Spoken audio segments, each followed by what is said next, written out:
علیکم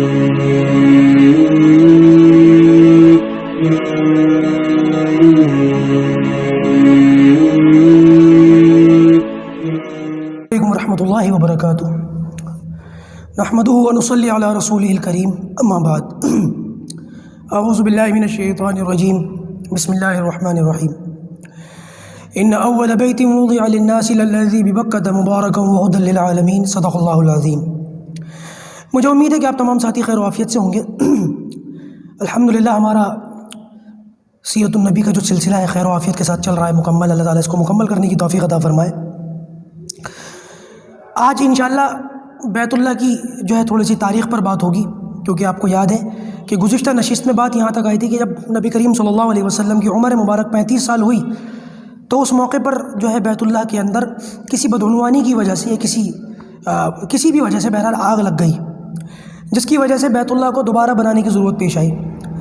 بعض علماء کہتے ہیں کہ نہیں، آگ نہیں لگی تھی، بس ویسے ہی وہ بہت سالوں سے، ہزاروں سالوں سے ایسے ہی کھڑا ہوا تھا تو اس کی بنیادیں کمزور ہو گئیں اور دیواریں ہل گئیں، تو لہٰذا اسی وجہ سے بنانے کی ضرورت پیش آئی۔ دراصل بات یہ، گزشتہ نشست میں ایک ساتھی نے میری توجہ اس طرف دلائی کہ میں نے حضرت خدیجہ رضی اللہ تعالیٰ عنہا سے جب نبی کریم صلی اللہ علیہ وسلم کا نکاح ہو رہا تھا تو اس موقع پر آپ صلی اللہ علیہ وسلم کا نکاح اللہ کے رسول کے چچا ابو طالب نے پڑھایا تو وہ ابو طالب کے بجائے میرے منہ سے عبد المطلب نکل گیا، تو ابو طالب عبد المطلب تقریباً ایک جیسا ہے نا سننے میں، بولنے میں، تو اس وقت جو ہے میں نے توجہ دی نہیں، میرا دھیان تھا نہیں، تو ابو طالب نے نکاح پڑھایا تھا اللہ کے رسول صلی اللہ علیہ وسلم کا۔ عبد المطلب جو تھے وہ دادا تھے اور ان کا انتقال ہو گیا تھا اللہ کے رسول کا 8 سال کی عمر کے موقع پر۔ خیر، کبھی اس طریقے سے کوئی ایسی جو ہے وہ بے توجہی ہو جائے اگر تو آپ لوگ توجہ یاد دلا دیا کریں، ٹھیک ہے؟ اللہ تعالیٰ آپ کو جزائے خیر دے۔ چلیے شروع کرتے ہیں باقاعدہ۔ عرض یہ کر رہا تھا کہ نبی کریم صلی اللہ علیہ وسلم نے نبوت سے پہلے اپنی 2 بیٹیوں کا نکاح ابو لہب کے 2 بیٹوں عتبہ اور عتیبہ کے سے نکاح میں دیا تھا، رخصتی نہیں ہوئی تھی، اور جب نبوت کا اعلان کیا تو ابو لہب نے نبی کریم صلی اللہ علیہ وسلم سے پھر دشمنی کر لی، بغض میں آ کے، حسد میں مبتلا ہو کے، اور اپنے دونوں بیٹوں سے نبی کریم صلی اللہ علیہ وسلم کی دونوں بیٹیوں کو طلاق دلوائی۔ یہ دونوں اللہ کے رسول صلی اللہ علیہ وسلم کی بیٹیاں رقیہ اور ام کلثوم وہ ہیں۔ پھر ایک کے بعد ان دونوں کا نکاح ایک کے بعد ایک حضرت عثمان غنی رضی اللہ تعالیٰ عنہ سے ہوا، حضرت عثمان غنی رضی اللہ تعالیٰ عنہ سے ہوا، ٹھیک ہے نا؟ انشاءاللہ نبی کریم صلی اللہ علیہ وسلم کی سیرت بیان کرتے ہوئے ایک کے بعد ایک ان کے نکاح کب اور کس طرح سے ہوئے حضرت عثمان سے، اس کی بھی وضاحت سیرت کے اندر آئے گی۔ نبی کریم صلی اللہ علیہ وسلم کی سیرت بیان کرتے ہوئے جو بھی کچھ دائیں بائیں کی چیزیں ہیں موٹی موٹی، انشاءاللہ میں ان کو بھی آپ کے سامنے رکھنے کی کوشش کروں گا۔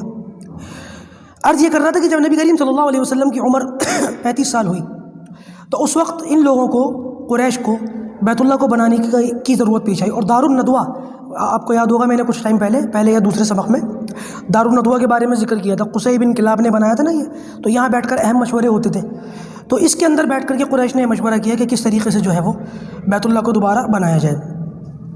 اچھا، میرے ذہن میں یہ بات آئی کہ جب ابرہہ بیت اللہ کو ڈھانے کے لیے آیا تھا، مجھے اسی وقت بیت اللہ کی تاریخ بیان کرنی چاہیے تھی، لیکن میں نے اس وقت نہیں کی۔ مجھے اس وقت بھی خیال آیا تھا کہ بیت اللہ کی ہسٹری بیان کروں، لیکن اس وقت جو ہے سیرت نئی شروع ہوئی تھی اور شاید 2-4 سبق ہی ہوئے تھے، تو اس وقت اگر میں ذکر کرتا تو بات پھر لمبی ہو جاتی اور کہیں اور چلی جاتی، اور شاید سننے والوں کو یہ ہوتا کہ سیرت کے بجائے کچھ اور ہی باتیں ہو رہی ہیں یہاں، تو اس لیے میں نے اس وقت بیان کرنا مناسب نہیں سمجھا۔ آج انشاءاللہ میں اسی پر بات کروں گا، اور بیت اللہ کی آج تاریخ مکمل کرنے کے بعد بیت اللہ کا مکمل تذکرہ کرنے کے بعد پھر انشاءاللہ کل سے نبی کریم صلی اللہ علیہ وسلم کی نبوت کی بات کی جو زندگی ہے، کیونکہ پھر 40 سال کی عمر میں ہر نبی کو نبوت 40 سال کی عمر میں ملتی ہے، تو 35 سال کا یہ آپ صلی اللہ علیہ وسلم کی نبوت سے پہلے کا آخری واقعہ ہے تاریخ کی کتابوں کے اندر۔ اس کے بعد پھر سیدھا جو ہے وہ نبوت کی بات شروع ہو جاتی ہے، نبوت ملنے کا تذکرہ شروع ہو جاتا ہے۔ دیکھیے، بیت اللہ جو ہے اس کی تاریخ بڑی پرانی ہے، انسان سے بھی زیادہ پرانی ہے۔ اللہ تبارک و تعالیٰ نے آدم علیہ السلام سے پہلے ہی بیت اللہ کی تعمیر کروا دی تھی۔ دراصل تاریخ کے اندر بیت اللہ کو 10 مرتبہ جو ہے تعمیر کیا گیا، مکمل 10 مرتبہ اس کو جو ہے بنانے کی ضرورت پیش آئی۔ علماء نے لکھا کہ سب سے پہلے آدم علیہ السلام کی پیدائش سے بھی پہلے اس زمین کے اوپر جنات وغیرہ آباد تھے، تو اللہ تبارک و تعالیٰ نے فرشتوں کے ذریعے سے بیت اللہ کو تعمیر کروایا، فرشتوں کو حکم دیا کہ وہ بیت اللہ کی تعمیر کریں، اور یہ وہی جگہ ہے جہاں پر آج بیت اللہ موجود ہے، اسی جگہ پر تعمیر کیا گیا تھا۔ اچھا، ایک بات اور سمجھیں، بیت اللہ کے بالکل اوپر 7ویں آسمان پر، جس جگہ آج بیت اللہ ہے اس کے اوپر 7ویں آسمان پر ایک اور بیت اللہ ہے، اور یہ بالکل اس کا ہم شکل ہے، اس کی شبیہ ہے۔ اس کا نام بیت معمور ہے۔ نبی کریم صلی اللہ علیہ وسلم جب معراج میں گئے تھے تو وہاں سے گزر کر گئے تھے، معراج میں اس کا ذکر آئے گا۔ جس طرح انسان زمین پر بیت اللہ کا طواف کرتے، بالکل اسی طریقے سے فرشتے 7ویں آسمان پر بیت معمور کا طواف کرتے ہیں۔ علماء نے لکھا کہ بیت معمور کا ایک دن میں 70,000 فرشتے طواف کرتے ہیں، اور جو فرشتہ ایک بار طواف کر لے پھر قیامت تک اس کا نمبر نہیں آتا، ہر روز 70,000 فرشتے اس کا طواف کرتے ہیں۔ اس سے آپ فرشتوں کی تعداد کا بھی اندازہ لگا سکتے ہیں کہ فرشتے تعداد میں کتنے ہیں۔ روزانہ یہ سلسلہ چلتا ہے اور قیامت تک چلتا رہے گا، اور کوئی فرشتہ دوبارہ نہیں آئے گا۔ اللہ اکبر کبیرہ۔ تو یہ بیت معمور ہے جو 7ویں آسمان پر ہے۔ علماء نے لکھا کہ یہ بالکل ایگزیکٹ اسی جگہ پر ہے کہ اگر ہم گریوٹی کو تصور کریں 7ویں آسمان سے لے کے زمین تک، اگر گریوٹی ہو تو وہاں سے جو چیز پھینکی جائے وہ سیدھا بیت اللہ کے اوپر آ کر کے گرے گی۔ اس قدر اللہ تبارک و تعالیٰ نے اس کے اوپر نیچے کا خیال کرا ہے، بنایا ہے۔ تو سب سے پہلا بیت اللہ جو ہے وہ خانہ کعبہ فرشتوں کے ذریعے سے بنایا گیا۔ اس کے بعد آدم علیہ السلام جب جنت سے اترے تو 3 چیزیں اپنے ساتھ لے کر کے آئے تھے۔ موسیٰ علیہ السلام کی لاٹھی جو جس کو پانی پر مارا تو پانی کے 2 ٹکڑے ہو گئے، اور جس کو پھینکتے تھے تو وہ اژدھا بن جاتا تھا۔ یہ آدم علیہ السلام جنت سے لے کر آئے تھے اپنے ساتھ، اور پھر نبیوں سے وراثت میں ہوتے ہوئے یہ موسیٰ علیہ السلام تک پہنچا تھا۔ آج کہاں ہے پتہ نہیں۔ دوسری چیز جو آدم علیہ السلام جنت سے لے کر کے آئے تھے وہ تابوت سکینہ، وہ بھی غائب ہے آج کل، اس کا بھی پتہ نہیں کہاں ہے، ہزاروں سال سے غائب ہے وہ بھی۔ اور تیسری چیز جو آدم علیہ السلام لے کر کے اترے تھے جنت سے وہ حجر اسود۔ یہ حجر اسود وہی ہے جو جبل ابی قبیس کے موقع پر اسماعیل علیہ السلام نے جبل ابی قبیس سے اٹھایا تھا اپنی بنانے کے موقع پر، تو آدم علیہ السلام جنت کا پتھر ہے وہاں سے لے کر کے آئے تھے اس کو۔ پھر آدم علیہ السلام سے اللہ تبارک و تعالیٰ نے اس کو بنوایا، اور حجر اسود آدم علیہ السلام نے اپنے ہاتھوں سے اس میں نصب کیا تھا۔ آدم علیہ السلام کے بعد جب نوح علیہ السلام کا طوفان آیا ہے، آپ کو یاد ہوگا نا، نوح علیہ السلام 1000 سال تک 950 سال تک دعوت دی اور قوم نے نہیں مانا، جس کے نتیجے میں سیلاب آیا۔ تو علماء نے فرمایا اس سیلاب میں ہر چیز ختم ہو گئی زمین پر، حتیٰ کہ جو آدم علیہ السلام کا بنایا ہوا خانہ کعبہ تھا وہ بھی اس سیلاب کے اندر ختم ہو گیا۔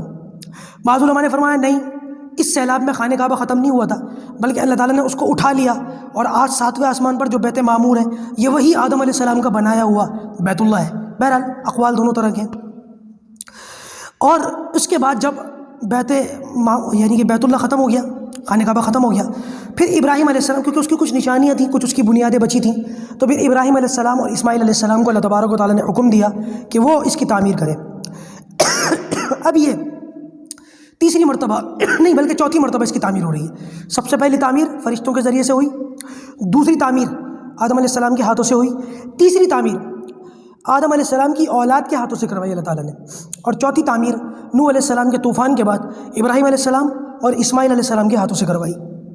اس کے بعد پھر بیت اللہ کو دوبارہ تعمیر کرنے کی ضرورت پیش آئی، تو قوم عمالقہ، قوم عاد جو تھی ان کی یہ نسل تھی جو ایمان لے آئے تھے، بعد میں پھر بچ گئے تھے، ان کے ہاتھوں سے اللہ تبارک و تعالیٰ نے قوم عمالقہ کی قوم عمالقہ کے ہاتھوں سے بیت اللہ کی تعمیر کروائی۔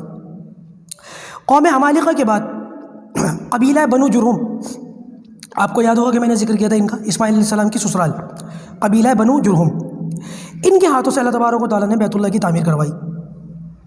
اس کے بعد پھر قصی بن کلاب، یہ وہی قصی ہیں جنہوں نے دار الندوہ بنایا تھا، ان کے ہاتھوں سے اللہ تبارک و تعالیٰ نے بیت اللہ کی پھر تعمیر کروائی۔ اور قصی بن کلاب کے بعد پھر 8ویں مرتبہ اب ضرورت پیش آئی تھی۔ یہ وہ موقع تھا جب نبی کریم صلی اللہ علیہ وسلم کی عمر مبارک 35 سال تھی اور قریش کو اس کو بنانے کی ضرورت پیش آئی۔ بات دراصل یہ ہے کہ دار الندوہ کے اندر جمع ہو کر قریش نے یہ مشورہ کیا، قریش کے بڑے بڑے قبیلوں کے سرداروں نے، کہ بیت اللہ کو بناتے وقت ہم صرف حلال پیسہ لگائیں گے، حرام پیسہ اس میں 1 روپیہ بھی نہیں لگایا جائے گا۔ شراب بیچ کر، جوا کھیل کر، اور جو بھی الٹے سیدھے طریقے تھے کام کرنے کے، پیسہ کمانے کے اس زمانے کے، اس کو بالکل جو ہے وہ استعمال نہیں کیا جائے گا، اور بیت اللہ کے اندر صرف اور صرف حلال تجارت کا اس کے ذریعے سے حلال پروفٹ جو کمایا گیا تھا وہی اس کے اندر استعمال کیا جائے گا۔ بہرحال اس موقع پر یہ قریش نے مشورہ کر لیا اور باقاعدہ کام شروع ہو گیا۔ میں وہ بات بتا چکا ہوں کہ ولید ابن مغیرہ اس نے کس طریقے سے بیت اللہ کو جو ہے سب سے پہلے اس نے کدال مارا، اور پھر اس کی جو دیواریں تھیں وہ توڑ دی گئیں۔ قبیلے کے الگ الگ سرداروں نے بیت اللہ کی الگ الگ دیواریں اپنے اوپر لے لی تھیں۔ دیوار کا فلاں حصہ یہ قبیلہ تعمیر کرے گا، دیوار کا فلاں حصہ یہ قبیلہ تعمیر کرے گا، 4 دیواریں ہیں نا، کونے بھی ہیں، دروازہ بھی ہے، تو اس طریقے سے چل رہا تھا۔ اچھا، ہزاروں سال سے بیت اللہ کی صرف دیواریں تھیں، چھت نہیں تھی، تو اب یہ وہ موقع ہے جب قریش نے اس بات کا مشورہ کیا، نہیں اب ہم قریش اس کی بیت اللہ کی چھت بھی بنائیں گے۔ اس وقت خبر سننے میں یہ آئی کہ جدہ، جو آج بھی جدہ کے نام سے جانا جاتا ہے علاقہ، وہاں پر سمندری تٹ پر، سمندری علاقے پر ایک جہاز ٹوٹ کر ڈوب گیا تھا، ڈوبا تھا یا بہرحال وہاں ٹوٹ کر پڑا ہوا تھا۔ تو بہرحال قریش نے وہاں جا کر کے باقاعدہ اس جہاز کی لکڑیاں خریدی اور اونٹوں پر لاد کر اس کی لکڑیاں بیت اللہ کے پاس لائی گئیں، اور اس کی لکڑیوں سے بیت اللہ کی چھت بنائی گئی۔ بیت اللہ کی سب سے پہلی چھت لکڑیوں سے بنائی گئی تھی۔ اور علماء نے فرمایا کہ یہاں دو باتیں علماء کی، ایک قول تو یہ کہ لکڑیاں کم پڑ گئیں، جس کی وجہ سے بیت اللہ تو پورا بنانا تھا، لیکن لکڑیاں صرف اتنی نہیں کہ بیت اللہ کی آدھی چھت بن سکی، تو لہٰذا قریش نے یہ کیا کہ آدھا بیت اللہ بنا دیا اور آدھی دیوار حتیم کی کھڑی کر کے بیت اللہ کو آدھا حتیم کے اندر چھوڑ دیا۔ بعض علماء کہتے ہیں کہ نہیں، ہوا یہ تھا کہ قریش نے یہ قسم کھائی تھی اور یہ ارادہ کیا تھا کہ ہم اس کے اندر صرف اور صرف حلال پیسہ لگائیں گے، حرام پیسہ اس میں نہیں لگائیں گے، تو لہٰذا اس قسم کی وجہ سے اور اس ارادے کی وجہ سے قریش کا جو پیسہ تھا وہ کم پڑ گیا، پیسہ پورا نہیں تھا، صرف اتنا پیسہ تھا کہ بیت اللہ آدھا ہی بن سکے، تو لہٰذا بیت اللہ آدھا بنایا اور باقی آدھی جگہ، کیونکہ ابھی تک تو بیت اللہ پورا تھا، اب انہوں نے بیت اللہ آدھا بنایا اور باقی آدھی جگہ حتیم کی دیوار چھوڑ کے اس کو حتیم قرار دے دیا۔ علماء نے اس کے پیچھے بھی حکمتیں بیان کی ہیں کہ یہ اللہ تعالیٰ کا ایک فضل ہے اور اللہ تعالیٰ کی ایک بہت بڑی نعمت ہے ہم لوگوں کے لیے۔ کیوں؟ اس لیے کہ اگر قریش بیت اللہ کو پورا بنا دیتے تو ظاہر سی بات ہے کہ بیت اللہ کے اندر تو ہر آدمی جا نہیں سکتا، بڑے بڑے عہدیدار، بڑے بڑے سردار، بڑے بڑے سیاستدان، بڑے بڑے بادشاہ یا جو بڑے سیلیبریٹی لوگ ہوتے ہیں وہی اس کے اندر جا سکتے تھے، ہر آدمی کے بس کی تو بات تھی نہیں، لہذا اللہ پاک نے کرم یہ کیا کہ قیامت تک کے مسلمانوں کا دل رکھ لیا کہ اس وقت اللہ تبارک و تعالیٰ نے لکڑیاں کم پڑوا دی یا پیسے کم پڑوا دیے اور حتیم کو قریش کو چھوڑنا پڑا، اور اب مسلمانوں کے لیے یہ آسانی ہے کہ ایمان والا جب چاہے حتیم کے اندر چلا جائے، وہاں 2 رکعت پڑھ لے، وہاں بیٹھ جائے اور وہاں جو ہے کثرت سے نفلی عبادت کر لے، تو یہ بھی ایسا ہے جیسے بیت اللہ کے اندر آ گیا۔ اگر یہ کام نہ ہوتا تو ہمارے جیسے غریب حسرت سے مر جاتے، لیکن کبھی بھی بیت اللہ کے اندر نہیں جا سکتے تھے، تو لہٰذا یہ اللہ تبارک و تعالیٰ نے ہمارے اوپر کرم کیا، انعام کیا۔ آج بھی اللہ تعالیٰ ہمیں بھی لے جائے، آپ لوگوں کو بھی لے جائے، بار بار جانے کی توفیق عطا فرمائے۔ آج بھی اگر کوئی شخص حتیم کے اندر چلا جائے تو جانا چاہیے اگر موقع ہو، لیکن آج چونکہ رش بہت ہوتا ہے، بھیڑ بھاڑ ہوتی ہے، تو علماء نے فرمایا کہ وہاں تک پہنچنے کی کوشش تبھی کریں جب آسانی سے پہنچ سکتا ہوں۔ اگر وہاں تک پہنچنے میں رستے میں کوئی رکاوٹ ہو اور دھکا مکی کی نوبت ہو تو لہٰذا وہاں پہنچ کر عبادت کرنا یہ مستحب ہے، اور کسی مسلمان کو دھکا مکی کرنا، تکلیف پہنچانا یہ حرام ہے، اور کسی مستحب کام کے لیے کوئی بڑا گناہ کرنا یہ کوئی اچھا سودا تو نہیں ہے، گھاٹے کا سودا ہے، تو لہٰذا آسانی سے پہنچ سکتے ہو تو پہنچیں، ورنہ وہاں نہ پہنچے، پھر ضرورت نہیں ہے، پریشان نہ ہو۔ بعض لوگوں کا تو یہ خیال ہے کہ اگر وہاں آسانی سے پہنچ سکتے ہو تو پھر حج کا احرام بھی وہاں جا کے باندھیں، جو چادریں ہوتی ہیں وہاں پہنیں۔ بہرحال عرض یہ کر رہا تھا کہ اللہ تبارک و تعالیٰ نے ہمارے اوپر یہ کرم کیا، ہمارے اوپر یہ انعام ہوا کہ حتیم کی جگہ کو چھوڑ دیا گیا۔ اچھا جی، نبی کریم صلی اللہ علیہ وسلم کے زمانے میں 35 سال کی عمر میں یہ تو بن گیا، نبوت کے بعد بلکہ ہجرت کے بھی بعد نبی کریم صلی اللہ علیہ وسلم نے، کیونکہ اسی طریقے سے بنا ہوا تھا، یہاں سے آپ بات ذرا دھیان سے اور توجہ سے سنیے گا تاکہ بات آپ کو پوری سمجھ میں آئے۔ اللہ کے رسول صلی اللہ علیہ وسلم نے ایک موقع پر امی عائشہ صدیقہ رضی اللہ تعالیٰ عنہا سے فرمایا، ہجرت کے بعد فرمایا، عائشہ، قریش نے یہ جو تعمیر کی تھی نا پیسہ کم پڑنے کی وجہ سے یا لکڑیاں کم پڑنے کی وجہ سے، میرا دل یہ چاہتا ہے، اچھا قریش نے یہی تعمیر بنائی تھی جو آج ہے، اسی طریقے سے آج تک موجود ہے، تو اللہ کے رسول نے فرمایا، عائشہ میرا دل یہ چاہتا ہے کہ اس بیت اللہ کو پورا گرا دوں، دوبارہ بنواؤں، اس کا دروازہ نیچے لے آؤں اور اس کے ایک دروازے کے بجائے 2 دروازے کر دوں، ایک دروازہ آنے کے لیے، دوسرا دروازہ جانے کے لیے، اور جو حتیم کی جگہ خالی پڑ گئی ہے اس کو واپس بیت اللہ میں شامل کروا دوں۔ یہ اللہ کے رسول صلی اللہ علیہ وسلم کی تمنا تھی، 3 تمنائیں، 3 خواہشیں آپ صلی اللہ علیہ وسلم نے اس موقع پہ ظاہر فرمائی۔ نمبر 1، حتیم کو بیت اللہ میں شامل کر دوں، نمبر 2، اس کا دروازہ نیچے لے آؤں، اور نمبر 3، اس کے 2 دروازے بنا دوں آنے اور جانے والوں کے لیے، ایسا نہ ہو کہ ایک ہی دروازے سے آ بھی رہے ہوں اور اسی دروازے سے نکلنا بھی ہو تو لوگ جو ہیں وہ دھکا مکی اور ایک دوسرے کو کچلنے کا معاملہ نہ بن جائے۔ لیکن آپ نے فرمایا، عائشہ، یہ جو تمہاری قوم ہے یہ نئی مسلمان ہوئی ہے، مجھے خدشہ ہے کہ اگر میں نے بیت اللہ کو چھیڑا تو کیونکہ ان کی عقیدت ہے بیت اللہ سے، کہیں ایسا نہ ہو کہ میرے اس کام کی وجہ سے یہ لوگ جو نئے مسلمان ہوئے یہ اسلام سے پھر جائیں، لہٰذا میں چھیڑتا نہیں. تمنا تو یہ ہے لیکن میں اب کچھ کروں گا نہیں. نبی کریم صلی اللہ علیہ وسلم نے اپنی اس تمنا کا اظہار فرما کر بیت اللہ کو چھوا نہیں, کچھ نہیں کیا. اچھا جی, اب نبی کریم صلی اللہ علیہ وسلم کے دور مبارک کے بعد ابو بکر صدیق کا, حضرت عمر کا, حضرت عثمان کا, حضرت علی کا, ایک ایک کر کے دور خلافت آتا ہے. حسن کا بھی دور خلافت آتا ہے. ایک وقت وہ آیا کہ جب عبداللہ ابن زبیر وہی ہیں جو حضرت ابو بکر صدیق رضی اللہ تعالیٰ عنہ کے نواسے ہیں. ابو بکر صدیق کی جو بڑی بیٹی ہیں اسما, حضرت عائشہ سے بڑی, حضرت اسما کے یہ بیٹے ہیں عبداللہ ابن زبیر ابن العوام, یہ عشرہ مبشرہ میں سے ہیں اور یہ ابو بکر صدیق رضی اللہ تعالیٰ عنہ کے داماد ہیں. ابو بکر صدیق کی دو بیٹیاں تھیں نا, اسما اور عائشہ. تو اسما کا نکاح زبیر ابن عوام سے کیا, اور عائشہ رضی اللہ تعالیٰ عنہ صدیقہ رضی اللہ, ہماری امت کی ماں, میری اور آپ کی ماں, ان کا نبی کریم صلی اللہ علیہ وسلم سے نکاح کیا. تو یہ جو زبیر ابن عوام اور حضرت اسما تھے, ان کے بیٹے تھے عبداللہ ابن زبیر, حضرت ابو بکر کے نواسے. جب ان کا دور خلافت آیا تو انہوں نے کہا کہ نبی کریم صلی اللہ علیہ وسلم نے اپنی زندگی مبارک کے اندر جس تمنا کا اظہار کیا تھا میں وہ کام کروں گا. عبداللہ ابن زبیر کے زمانے تک بیت اللہ کی یہی شکل تھی جو آج ہے. انہوں نے کیا کیا, بیت اللہ کو گروا دیا اور حتیم کو اس کے اندر شامل کروا دیا, دروازہ نیچے لے آیا اور 2 دروازے بنا دیے, بالکل ویسے ہی ایکیوریٹ جیسے نبی کریم صلی اللہ علیہ وسلم کی تمنا تھی. انہوں نے یہ کام کروا دیا, حتیم ختم ہو گیا, دروازے 2 ہو گئے, نیچے آ گئے. اس زمانے میں حجاج بن یوسف, یہ بڑا مکار آدمی ہے اور اس کو اس امت کا فرعون کہا جاتا ہے, اور حضرت عبداللہ ابن زبیر کا کٹر سیاسی دشمن تھا.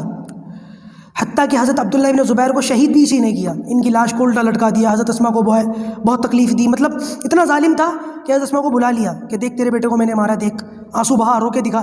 تو بجائے اس کے کہ وہ رو کر دکھاتی اور خوش ہوئی کہ میرا بیٹا جو ہے وہ شہید ہوا ہے اور دنیا اور آخرت کا شہزادہ بن گیا, تو حجاج بن یوسف جو ہے وہ, اس کا سارا ارادہ ملیا میٹ ہو گیا کہ یہ روئیں گی مجھے خوشی ہوگی. خیر مرا بھی بہت بری موت, میں اس میں نہیں جاؤں گا, حجاج بن یوسف کے بارے میں بات نہیں ہو رہی, ہم تو بیت اللہ کے بارے میں بات کر رہے ہیں. تو یہ حجاج بن یوسف وہ تھا, کہتے ہیں علماء فرماتے ہیں کہ عبداللہ ابن زبیر نے جو اس کی, اب یہ 9ویں مرتبہ تعمیر ہوئی ہے عبداللہ ابن زبیر کے زمانے میں. 8ویں تعمیر قریش نے کی تھی, 9ویں تعمیر جو ہے یہ عبداللہ ابن زبیر نے کی تھی. اور کہتے ہیں کہ عبداللہ ابن زبیر نے 9ویں تعمیر کی بھی اس لیے کہ حجاج بن یوسف نے منجنیق کے ذریعے سے بڑے بڑے پتھر بیت اللہ کے اوپر گرو, حرم کے اوپر بدبخت نے جو ہے پتھروں کی گولہ باری کروائی, جس کی وجہ سے بیت اللہ کی چھت ٹوٹ گئی, دیواریں کمزور ہو گئیں. تو 9ویں مرتبہ جو ہے اس کو تعمیر کرنے کی ضرورت پیش آئی, اور جب ضرورت پیش آئی تو عبداللہ ابن زبیر نے اس نبی کریم صلی اللہ علیہ وسلم کی تمنا کو سامنے رکھ کر اس کی تعمیر کی. جب اس نے عبداللہ ابن زبیر کو شہید کر دیا تو اس کو یہ معلوم تھا کہ عبداللہ ابن زبیر نے وہ کام کر کے دکھایا جس کا اظہار نبی کریم صلی اللہ علیہ وسلم نے اپنی مبارک زندگی کے اندر کیا تھا. اس بدبخت نے یہ کیا کہ کیوں نہ عبداللہ ابن زبیر کی اس تعمیر کو میں ختم کر دوں اور واپس قریش کی وہ پرانی تعمیر جو پہلے تھی, دروازہ واپس اوپر لے جانا, حتیم کو چھوڑ دینا, دونوں دروازے ختم کر دینا, وہ کر دوں. ارادہ اس کا یہ تھا کہ اگر یہ تعمیر جو عبداللہ ابن زبیر نے کروائی ہے یہ رہے گی تو لوگ عبداللہ ابن زبیر کا نام لیتے رہیں گے. اس بدبخت نے کیا کیا, نام اس نے یہ کیا کہ نہیں میں تو لوگوں کی آسانی کے لیے کروا رہا ہوں, زبان سے یہی کہا, لیکن اس کا ارادہ کیا تھا پوری دنیا جانتی تھی.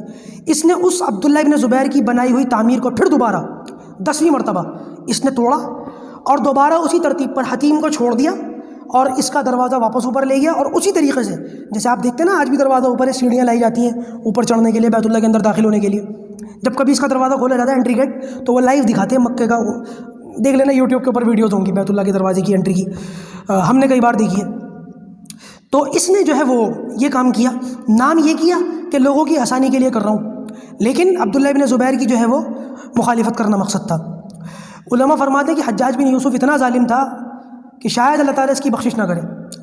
عبداللہ ابن زبیر جیسے جلیل القدر صحابی کو اس نے شہید کیا اور بڑے بڑے اس نے بدبختی کے کارنامے کر کے دکھائے, اسی لیے اس کو اس امت کا فرعون کہا جاتا ہے. لیکن علماء فرماتے ہیں کہ شاید اس کے 2 کام ایسے ہیں, اس نے زندگی میں 2 کام ایسے کیے کہ شاید اللہ تبارک و تعالیٰ حجاج بن یوسف کو ان 2 کاموں کی وجہ سے بخش دے. اللہ کے معاملے میں ہم کون ہوتے بولنے والے, لیکن اللہ تعالیٰ جبار قہار بھی ہے, غفار بھی ہے, رحیم رحمان بھی ہے. 2 کام کون سے اس کے, نمبر 1 تو یہی, اس نے بیت اللہ کو جو ہے واپس حتیم کھول دیا, اور ہمارے جیسے لوگوں کے لیے, جیسے میں تھوڑی دیر پہلے کہہ رہا تھا, غریبوں کے لیے بھی رستہ ہو گیا جانے کا, حتیم تک جانے کا.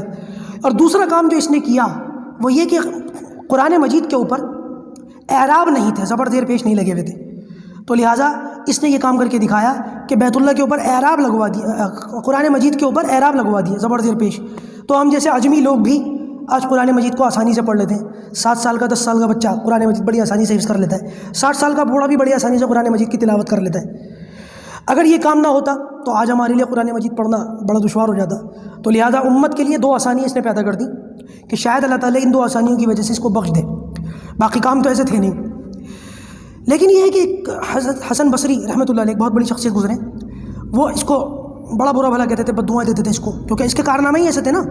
تو ایک شخص نے کہا کہ حسن بصری سے کہ آپ جو ہیں اس کو بد دعا نہ دیا کریں حجاج بن یوسف کو، اس لیے کہ جب یہ مر رہا تھا تو اس کے آخری الفاظ اس کی زبان پر جو جاری تھے اور میں نے سنے، کراہتے ہوئے کہہ رہا تھا یا اللہ مجھے معاف کر دے، یا اللہ غلطی ہو گئی، یا اللہ معاف کر دے، یا اللہ معاف کر دے.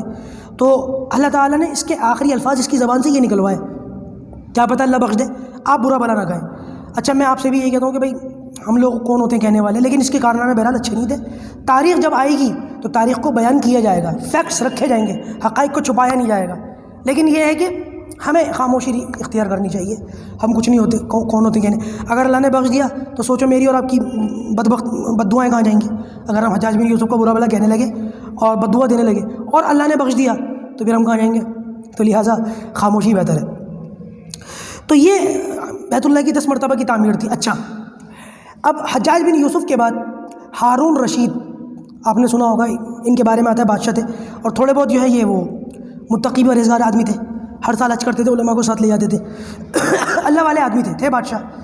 انہوں نے جو ہے واپس دوبارہ یہ کہا کہ حجاج بن یوسف نے صحیح نہیں کیا. نبی کریم صلی اللہ علیہ وسلم کی تمنا مبارک کے مطابق عبداللہ ابن زبیر نے بیت اللہ کو ویسے ہی بنوا دیا تھا، اور حجاج بن یوسف نے لوگوں کی آسانی کے لیے نہیں، عبداللہ ابن زبیر کی مخالفت میں واپس قریش کی بنیادوں پر اس کو تعمیر کر دیا. لہٰذا اب میں دوبارہ وہی تعمیر کر دوں گا جو عبداللہ ابن زبیر نے کی تھی نبی کریم صلی اللہ علیہ وسلم کی تمنا مبارک کے مطابق. لہٰذا یہ چل پڑے 11ویں مرتبہ بیت اللہ کو چھیڑنے کے لیے. علماء نے فرمایا، امام مالک رحمۃ اللہ علیہ آگے کھڑے ہو گئے، خبردار بیت اللہ کو ہاتھ نہ لگانا، اب جس طرح ایسے ہی چھوڑ دو. تو ہارون رشید نے پوچھا کیوں؟ تو یہ کہنے لگے وجہ اس کی یہ ہے کہ عبداللہ ابن زبیر یہ بھی خلیفہ تھے، ان کا بھی ایک دور مبارک تھا. پھر حجاج بن یوسف نے جو ہے وہ ذمہ داری سنبھالی، بادشاہت وغیرہ کی، اور اب آپ بادشاہ ہو، آپ بھی بیت اللہ کو. عبداللہ ابن زبیر نے بھی اس کی تعمیر کی، حجاج بن یوسف نے بھی چھیڑا، اب تم بھی چھیڑ رہے ہو. اب اگر تم نے بھی اس کو ہاتھ لگایا اور بیت اللہ کو چھیڑا تو تمہارے بعد ہر آنے والا بادشاہ بیت اللہ کو چھیڑنا شروع کر دے گا اور اس میں اپنی عزت سمجھے گا. اور اگر کوئی بادشاہ بیت اللہ کو ہاتھ نہ لگائے اور اس کی تعمیر نہ کروائے تو اس کو بڑا ذلیل و رسوا سمجھا جائے گا. لہٰذا بیت اللہ بادشاہوں کے ہاتھ میں کھلونا بن کر رہ جائے گا. لہٰذا آپ کو بیت اللہ کو ہاتھ لگانے کی ضرورت نہیں ہے. ٹھیک ہے، حجاج بن یوسف نے جس نیت سے بھی کیا اس کو ایسے ہی چھوڑ دیجئے، اب اس کو کوئی نہیں چھوئے گا.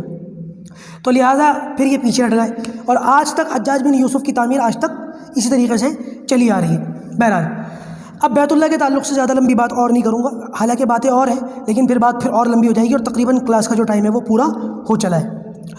اب بات کرتے ہیں نبی کریم صلی اللہ علیہ وسلم کے دور مبارک کی ایک بہت بڑی چیز کی کہ جس میں قوم کے اندر بڑا فتنہ ہو گیا. قوم نے دیواریں بانٹ لی، بیت اللہ کو دوبارہ بنوا دیا، اور جب بنا دیا اور بنانے کے بعد ایک بہت اہم کام تھا، وہ یہ کہ حجر اسود کو واپس اس کی جگہ پر رکھنا. اب یہاں پر قبیلوں میں لڑائیاں شروع ہو گئیں. ہر قبیلے کا سردار یہ چاہتا تھا کہ بیت اللہ کے اندر حجر اسود کو ہم اپنے ہاتھوں سے رکھیں. اب ظاہر سی بات ہے اس پر تلواریں نکلنی بنتی تھی، کیونکہ اگر ایک کی بات مان لی جائے تو پورے مکے کے اندر اسی کے نام کا ڈھنڈورا پیٹا جائے گا اور باقی کے لوگوں کی رسوائی ہے. تو ہر شخص یہ چاہتا تھا کہ ہمارا قبیلہ یا ہمارے قبیلے کا سردار یہ کام کرے. لہذا قریش نے پھر جمع ہو کر کے یہ مشورہ کیا کہ جھگڑے کو ٹالا کیسے جائے اور جو ہے فتنہ بھی نہ ہو اور یہ کام بھی ہو جائے. تو ان لوگوں نے کہا ایسا کرو، آج تو کوئی مسئلہ نہیں بنتا، چھوڑ دو. کل جو شخص خانہ کعبہ کے اندر سب سے پہلے جو ہے وہ داخل ہوگا یا تو وہ حجر اسود کو اپنی جگہ پر رکھے گا یا وہ فیصلہ کرے گا کہ کون رکھے. لہٰذا بیت اللہ کے اندر صبح فجر کی نماز کے بعد، یا فجر کا جو نماز تو تھی نہیں اس وقت، نماز کا جو وقت ہوتا ہے فجر کا، اس موقع پر نبی کریم صلی اللہ علیہ وسلم جو ہے وہ تشریف لائے.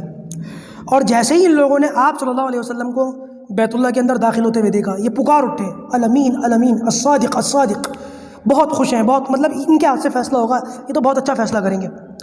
اور قربان جائیے نبی کریم صلی اللہ علیہ وسلم پر کہ آپ نے فیصلہ بھی اتنا زبردست فرمایا.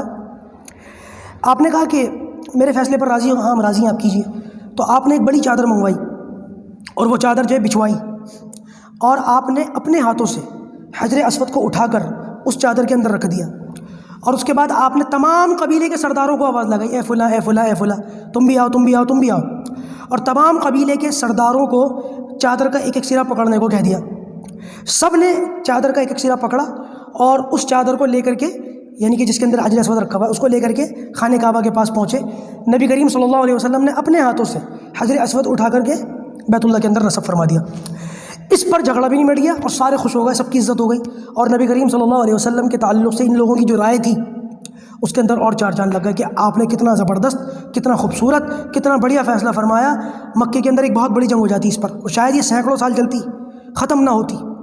70 سال جو ہے قریش ایک دوسرے سے لڑتے رہتے تھے ذرا ذرا سی بات کے اوپر۔ تو نبی کریم صلی اللہ علیہ وسلم کو اللہ تبارک و تعالیٰ نے یہ فضیلت بخشی، یہ بھی اللہ کے رسول صلی اللہ علیہ وسلم کے ذریعے سے جھگڑا ختم ہوا۔ چلیے یہ بات یہیں پر رکھتے ہیں اور اس کو یہیں پر ختم کرتے ہیں۔ انشاءاللہ اگلی نشست سے نبی کریم صلی اللہ علیہ وسلم کی نبوت جو 40 سال کی عمر میں آپ کو ملی ہے، ملی تو بہت پہلے، اس کا اظہار جو ہے وہ 40 سال کی عمر میں ہوا ہے۔ انشاءاللہ عز و جل اگلی نشست سے یہ ایک دور تھا اللہ کے رسول صلی اللہ علیہ وسلم کی سیرت کا، جو آج 11ویں نشست میں پورا ہوا ہے۔